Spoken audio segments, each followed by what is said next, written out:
ਸੋ ਸਾਰਿਆਂ ਨੂੰ ਜੈ ਮਸੀਹ ਦੀ। ਮੈਂ ਪਰਮੇਸ਼ਰ ਦਾ ਦਾਸ ਪਾਸਟਰ ਪੌਲ ਅਭਿਸ਼ੇਕ ਪਰਮੇਸ਼ਰ ਦੀ ਹਜ਼ੂਰੀ ਦੇ ਵਿੱਚ ਤੁਹਾਡੇ ਸਾਰਿਆਂ ਦਾ ਸਵਾਗਤ ਕਰਦਾ ਹਾਂ। ਪ੍ਰਭੂ ਤੁਹਾਨੂੰ ਆਸ਼ੀਸ਼ ਦੇਵੇ ਔਰ ਮੈਂ ਉਮੀਦ ਕਰਦਾ ਹਾਂ ਕਿ ਤੁਸੀਂ ਸਾਰੇ ਚੰਗੇ ਹੋ, ਕਿਉਂਕਿ ਸਾਡਾ ਪਰਮੇਸ਼ਰ ਭਲਾ ਹੈ ਔਰ ਹਰ ਦਿਨ ਉਹ ਸਾਡੇ ਬੋਝ ਨੂੰ ਉਠਾਉਂਦਾ ਹੈ ਔਰ ਸਾਡੇ 'ਤੇ ਦਇਆ ਕਰਦਾ ਹੈ। ਸੋ ਪ੍ਰਭੂ ਦਾ ਧੰਨਵਾਦ ਹੈ ਕਿ ਪਰਮੇਸ਼ਰ ਨੇ ਇੱਕ ਵਾਰ ਫਿਰ ਮੈਨੂੰ ਇਸ ਵੀਡੀਓ ਦੇ ਰਾਹੀਂ ਆਪਣੀ ਮਹਿਮਾ ਕਰਨ ਲਈ ਖੜਾ ਕੀਤਾ ਹੈ ਕਿ ਮੈਂ ਪਰਮੇਸ਼ਰ ਦੀ ਮਹਿਮਾ ਕਰ ਸਕਾਂ ਔਰ ਆਪਣੇ ਜੀਵਨ ਦੀ ਗਵਾਹੀ ਤੋਂ ਪਰਮੇਸ਼ਰ ਨੂੰ ਆਦਰ ਦੇ ਸਕਾਂ।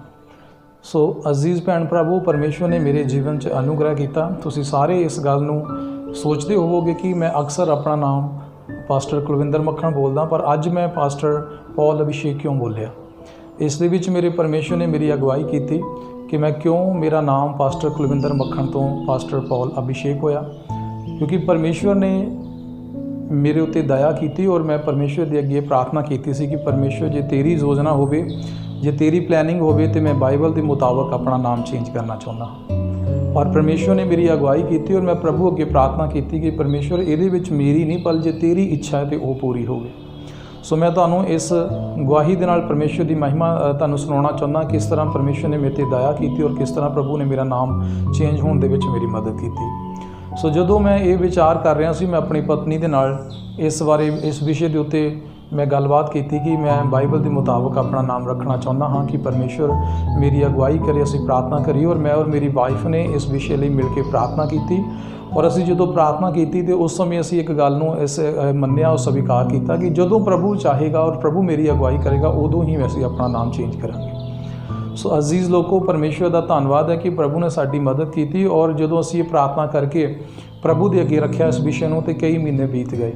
ਕਈ ਮਹੀਨੇ ਬੀਤਣ ਤੋਂ ਬਾਅਦ ਮੈਨੂੰ ਇੱਕ ਸੁਪਨਾ ਆਇਆ ਔਰ ਉਸ ਸੁਪਨੇ ਦੇ ਵਿੱਚ ਮੈਂ ਕੀ ਵੇਖਿਆ ਕਿ ਮੇਰੀ ਵਾਈਫ ਦੇ ਇੱਕ ਬੱਚਾ ਹੋਇਆ ਔਰ ਮੇਰੀ ਵਾਈਫ ਇੱਕ ਬਿਸਤਰ 'ਤੇ ਲੇਟੀ ਹੋਈ ਆ ਔਰ ਇੱਕ ਸਫੇਦ ਕੱਪੜਿਆਂ ਵਾਲਾ ਇੱਕ ਫਰਿਸ਼ਤਾ ਉਹਦੇ ਲਾਗੇ ਇਹਦੇ ਸਿਰਹਾਣੇ ਖਲੋਤਾ ਹੋਇਆ ਤੇ ਉਸਨੇ ਮੈਨੂੰ ਇੱਕ ਬੱਚਾ ਫੜਾਇਆ।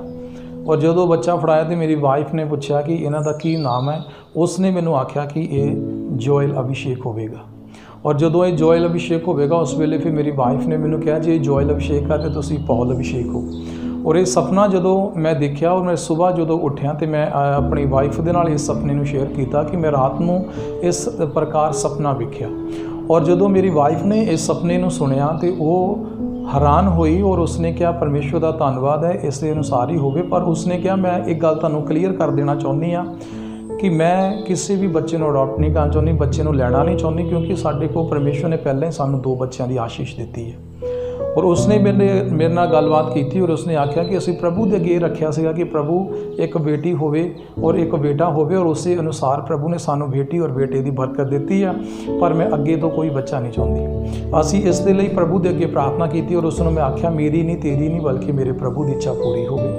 ਔਰ ਜਦੋਂ ਅਸੀਂ ਇਹ ਗੱਲਬਾਤ ਕਰ ਹੀ ਰਹੇ ਸੀਗੇ ਉਹ ਤੋਂ ਕਈ ਮਹੀਨੇ ਬੀਤ ਗਏ। ਕਈ ਮਹੀਨੇ ਬੀਤਣ ਤੋਂ ਬਾਅਦ ਅਸੀਂ ਜਦੋਂ ਵਾਈਫ ਪ੍ਰੈਗਨੈਂਟ ਹੋਈ ਤੇ ਉਸਨੇ ਜਦੋਂ ਆਪਣਾ ਟੈਸਟ ਕਰਾਇਆ ਤੇ ਉਹ ਕਹਿੰਦੀ ਮੈਂ ਪ੍ਰੈਗਨੈਂਟ ਆ ਔਰ ਅਸੀਂ ਕਦੀ ਸੋਚਿਆ ਨਹੀਂ ਸੀ ਕਿ ਅਸੀਂ ਬੱਚਾ ਲੈਣਾ ਆ। ਔਰ ਮੇਰੀ ਵਾਈਫ ਸਖਤ ਖਿਲਾਫ ਸੀਗੀ ਇਸ ਦੇ ਵੀ ਅਸੀਂ ਬੱਚਾ ਨਹੀਂ ਲੈਣਾ, ਪਰ ਇੱਕ ਗੱਲ ਉਹਨੇ ਕਹੀ ਸੀਗੀ ਅਸੀਂ ਆਪਣੇ ਵੱਲੋਂ ਕੋਈ ਕੋਸ਼ਿਸ਼ ਨਹੀਂ ਕਰਾਂਗੇ, ਜੇ ਪ੍ਰਭੂ ਦੀ ਇੱਛਾ ਹੈਗੀ ਤੇ ਪ੍ਰਭੂ ਸਾਡੀ ਅਗਵਾਈ ਕਰੇ। ਔਰ ਜਦੋਂ ਉਹਨਾਂ ਨੂੰ ਇਸ ਗੱਲ ਦਾ ਪਤਾ ਲੱਗਾ ਕਿ ਮੈਂ ਪ੍ਰੈਗਨੈਂਟ ਆ ਉਹ ਬੜੇ ਉਦਾਸ ਹੋਏ ਔਰ ਇੱਥੇ ਤੱਕ ਕਿ ਉਹ ਰੋਣ ਵੀ ਲੱਗ ਪਏ।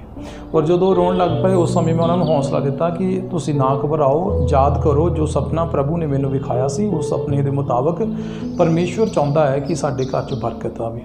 ਉਹਨਾਂ ਨੂੰ ਹੌਸਲਾ ਮਿਲਿਆ। ਉਸ ਸੁਪਨੇ ਦੇ ਦੁਆਰਾ ਉਹਨਾਂ ਨੇ ਵਿਸ਼ਵਾਸ ਕੀਤਾ ਔਰ ਉਸ ਦਿਨ ਤੋਂ ਅਸੀਂ ਦੋਨਾਂ ਨੇ ਉਸ ਬੱਚੇ ਦੇ ਲਈ ਪ੍ਰਾਰਥਨਾ ਕਰਨੀ ਸ਼ੁਰੂ ਕਰ ਦਿੱਤੀ। ਔਰ ਅਸੀਂ ਜਦੋਂ ਵੀ ਪ੍ਰਾਰਥਨਾ ਕਰਦੇ ਸੀਗੇ ਉਸ ਪ੍ਰਾਰਥਨਾ ਦੇ ਵਿੱਚ ਅਸੀਂ ਕਹਿੰਦੇ ਸੀਗੇ ਪਰਮੇਸ਼ਵਰ ਜੋਇਲ ਅਭਿਸ਼ੇਕ ਦੇ ਉੱਤੇ ਤੇਰਾ ਫਜ਼ਲ ਹੋਵੇ ਔਰ ਜੋਇਲ ਅਭਿਸ਼ੇਕ ਜਦੋਂ ਸਾਡੇ ਘਰ ਦੇ ਵਿੱਚ ਸਾਨੂੰ ਗਿਫਟ ਦੇ ਰੂਪ ਵਿੱਚ ਦੇਣ ਵਾਲਾ ਹੈ ਉਹ ਤੇਰੀ ਮਹਿਮਾ ਲਈ ਹੋਵੇ। ਔਰ ਅਜ਼ੀਜ਼ ਔਰ ਪਿਆਰੇ ਲੋਕੋ, ਉਸ ਦੇ ਮੁਤਾਬਕ ਹੀ ਸਾਡੇ ਪਰਮੇਸ਼ਵਰ ਨੇ ਸਾਨੂੰ ਬਲੈਸ ਕੀਤਾ ਔਰ ਜਦੋਂ ਜਨਮ ਦਾ ਸਮਾਂ ਹੋਇਆ ਤੇ ਪਰਮੇਸ਼ਵਰ ਨੇ ਸਾਨੂੰ ਬੇਟੇ ਦੇ ਨਾਲ ਆਸ਼ੀਸ਼ਿਤ ਕੀਤਾ ਔਰ ਜਦੋਂ ਬੇਟਾ ਹੋਇਆ ਤੇ ਉਹਦਾ ਨਾਮ ਸੀ ਜੋਇਲ ਅਭਿਸ਼ੇਕ ਰੱਖਿਆ, ਜੋ ਕਿ ਪਰਮੇਸ਼ਵਰ ਨੇ ਪਹਿਲਾਂ ਹੀ ਸਾਨੂੰ ਦਿਖਾਇਆ ਸੀ। ਇਹ ਸਾਡੀ ਪਲੈਨਿੰਗ ਨਹੀਂ ਸੀ, ਇਹ ਪ੍ਰਭੂ ਦੀ ਪਲੈਨਿੰਗ ਸੀ। ਔਰ ਜਦੋਂ ਬੇਟਾ ਸਾਡੇ ਬੱਚਾ ਜਦੋਂ ਜਨਮ ਲੈ ਚੁੱਕਾ ਤੇ ਅਸੀਂ ਉਸ ਦੇ ਅਨੁਸਾਰ ਮੈਂ ਵੀ ਆਪਣਾ ਨਾਮ ਪ੍ਰਭੂ ਦੇ ਵਚਨ ਦੇ ਔਰ ਉਹਦੇ ਆਤਮਾ ਦੀ ਅਗਵਾਈ ਦੇ ਵਿੱਚ ਚੇਂਜ ਕੀਤਾ ਔਰ ਮੈਂ ਆਪਣੇ ਨਾਮ ਨੂੰ ਜੋ ਪਰਮੇਸ਼ਵਰ ਨੇ ਮੈਨੂੰ ਦੱਸਿਆ ਸੀਗਾ ਮੈਂ ਪੌਲ ਅਭਿਸ਼ੇਕ ਰੱਖ ਲਿਆ। ਸੋ ਮੈਂ ਤੁਹਾਨੂੰ ਇਸ ਗਵਾਹੀ ਦੇ ਨਾਲ ਪਰਮੇਸ਼ਵਰ ਦੀ ਵਡਿਆਈ ਕਰਦਾ ਕਿ ਪਰਮੇਸ਼ਵਰ ਨੇ ਕਿੰਨਾ ਵੱਡਾ ਅਨੁਗ੍ਰਹਿ ਸਾਡੇ ਉੱਤੇ ਕੀਤਾ ਔਰ ਕਿਸ ਤਰ੍ਹਾਂ ਪਰਮੇਸ਼ਵਰ ਨੇ ਪਹਿਲਾਂ ਹੀ ਸਾਡੇ ਜੀਵਨ ਦੇ ਵਿੱਚ ਜੋ ਹੋਣ ਵਾਲਾ ਸੀ ਉਹਦੇ ਬਾਰੇ ਸਾਨੂੰ ਉਹ ਜਾਣਕਾਰੀ ਦਿੱਤੀ। ਸੋ ਪਰਮੇਸ਼ਵਰ ਦਾ ਧੰਨਵਾਦ ਹੈ ਕਿ ਉਹਨੇ ਮੇਰੇ ਨਾਮ ਚੇਂਜ ਹੋਣ ਦੇ ਵਿੱਚ ਮੇਰੀ ਮਦਦ ਕੀਤੀ ਆ। ਸੋ ਪਰਮੇਸ਼ਵਰ ਨੇ ਜੋ ਦਿਖਾਇਆ ਉਹਦੇ ਮੁਤਾਬਕ ਅਸੀਂ ਆਪਣੀ ਅੱਖਾਂ ਦੇ ਨਾਲ ਉਸ ਨੂੰ ਪੂਰਾ ਹੁੰਦਾ ਵੇਖਿਆ। ਸੋ ਮੇਰੀ ਵੱਡੀ ਬੇਟੀ ਜਿਹੜੀ ਆ ਉਹ 8 ਸਾਲ ਦੀ ਆ, ਜਿਹਦਾ ਨਾਮ ਲੋਇਸ ਅਭਿਸ਼ੇਕ ਆ, ਔਰ ਮੇਰਾ ਬੇਟਾ ਜਿਹੜਾ ਛੋਟਾ ਉਹ 6 ਸਾਲ ਦਾ ਆ, ਉਹਦਾ ਨਾਮ ਜੌਨ ਅਭਿਸ਼ੇਕ ਆ। ਔਰ ਇਹ ਮੇਰਾ ਛੋਟਾ ਬੇਟਾ ਜਿਹੜਾ ਪ੍ਰਭੂ ਨੇ ਬਿਨਾਂ ਮੰਗੇ ਮੈਨੂੰ ਆਪ ਇੱਕ ਗਿਫਟ ਦੇ ਰੂਪ ਦੇ ਵਿੱਚ ਦਿੱਤਾ, ਇਹਦਾ ਨਾਮ ਜੋਇਲ ਅਭਿਸ਼ੇਕ ਹੈ। ਔਰ ਪਰਮੇਸ਼ਵਰ ਦਾ ਦਾਸ ਜੋ ਤੁਹਾਡੇ ਸਾਹਮਣੇ ਇਹ ਪਰਮੇਸ਼ਵਰ ਦੀ ਮਹਿਮਾ ਕਰ ਰਿਹਾ, ਔਰ ਮੇਰਾ ਨਾਮ ਜਿਹੜਾ ਆ ਉਹ ਪੌਲ ਅਭਿਸ਼ੇਕ। ਸੋ ਪਰਮੇਸ਼ਵਰ ਦਾ ਮੈਂ ਧੰਨਵਾਦ ਕਰਦਾ ਇਸ ਪਰਮੇਸ਼ਵਰ ਦੀ ਅਦਭੁਤ ਗਵਾਹੀ ਲਈ ਕਿ ਪ੍ਰਭੂ ਨੇ ਕਿਸ ਰੀਤੀ ਦੇ ਨਾਲ ਜੋ ਆਪਣੀ ਬਾਣੀ ਨੂੰ ਸਾਡੇ ਉੱਤੇ ਪੂਰਾ ਕੀਤਾ। ਸੋ ਅਸੀਂ ਜਦੋਂ ਮੈਂ ਤੁਹਾਨੂੰ ਦੱਸਣਾ ਚਾਹੁੰਦਾ, ਜਦੋਂ ਪਰਮੇਸ਼ਵਰ ਨੇ ਸਾਡੇ ਤੇ ਦਇਆ ਕੀਤੀ ਔਰ ਮੇਰੀ ਵਾਈਫ ਪ੍ਰੈਗਨੈਂਟ ਹੋਈ, ਉਸੇ ਦਿਨ ਤੋਂ ਅਸੀਂ ਆਪਣੇ ਨਾਮ ਜਿਹੜੇ ਆ ਉਹ ਲਿਖਣੇ ਸ਼ੁਰੂ ਕਰ ਦਿੱਤੇ। ਔਰ ਅਸੀਂ ਆਪਣੇ ਨਾਮ ਆਪਣੇ ਬੱਚਿਆਂ ਦੇ ਨਾਮ ਇਕੱਠੇ ਲਿਖਦੇ ਹੁੰਦੇ ਸੀਗੇ ਕਿ ਅੱਜ ਜੋ ਪਰਮੇਸ਼ਵਰ ਨੇ ਸਾਨੂੰ ਆਸ਼ੀਸ਼ ਦਿੱਤੀ ਹੈ ਉਹਦੇ ਮੁਤਾਬਕ ਅਸੀਂ ਆਪਣੇ ਜਿਹੜੇ ਨਾਮ ਆ ਪਹਿਲਾਂ ਹੀ ਆਪਣੀਆਂ ਕਲਾਈਆਂ ਦੇ ਉੱਤੇ ਜਾਂ ਆਪਣੇ ਬਿਸਤਰੇ ਦੇ ਉੱਤੇ ਲਿਖਣੇ ਸ਼ੁਰੂ ਕਰ ਦਿੱਤੇ ਕਿ ਉਹ ਜੋਇਲ ਅਭਿਸ਼ੇਕ ਆ ਔਰ ਸਾਡੀ ਫੈਮਿਲੀ ਦਾ ਇੱਕ ਮੈਂਬਰ ਆ ਅਤੇ ਉਹ ਪ੍ਰਭੂ ਦੀ ਸੇਵਾ ਕਰੇਗਾ। ਸੋ ਪ੍ਰਭੂ ਨੇ ਮੇਰੇ ਜੀਵਨ 'ਚੋਂ ਮੇਰੇ ਪਰਿਵਾਰ ਦੇ ਵਿੱਚ ਵੱਡੀ ਭਲਾਈ ਕੀਤੀ ਹੈ ਔਰ ਪ੍ਰਭੂ ਨੇ ਸਾਨੂੰ ਬੱਚੇ ਦੀ ਆਸ਼ੀਸ਼ ਦਿੱਤੀ ਹੈ। ਔਰ ਉਸ ਬੱਚੇ ਦੀ ਆਸ਼ੀਸ਼ ਦੇ ਆਉਣ ਦੇ ਨਾਲ ਪਰਮੇਸ਼ਵਰ ਨੇ ਆਪਣੇ ਦਾਸ ਨੂੰ ਵੀ ਜੋ ਆਪਣਾ ਪ੍ਰਭੂ ਨੇ ਮੈਨੂੰ ਵਚਨ ਦਿੱਤਾ ਸੀਗਾ ਕਿ ਤੂੰ ਪੌਲ ਅਭਿਸ਼ੇਕ ਹੋਵੇਂਗਾ, ਉਸ ਦੇ ਮੁਤਾਬਕ ਅੱਜ ਤੋਂ ਮੈਂ ਪੌਲ ਅਭਿਸ਼ੇਕ ਹਾਂ। ਪ੍ਰਭੂ ਤੁਹਾਨੂੰ ਬਰਕਤ ਦੇਵੇ। ਇਸ ਗਵਾਹੀ ਦੇ ਰਾਹੀਂ ਪਰਮੇਸ਼ਵਰ ਦਾ ਨਾਮ ਮਹਿਮਾ ਪਾਵੇ। ਸਾਰਿਆਂ ਨੂੰ ਜੈ ਮਸੀਹ ਦੀ।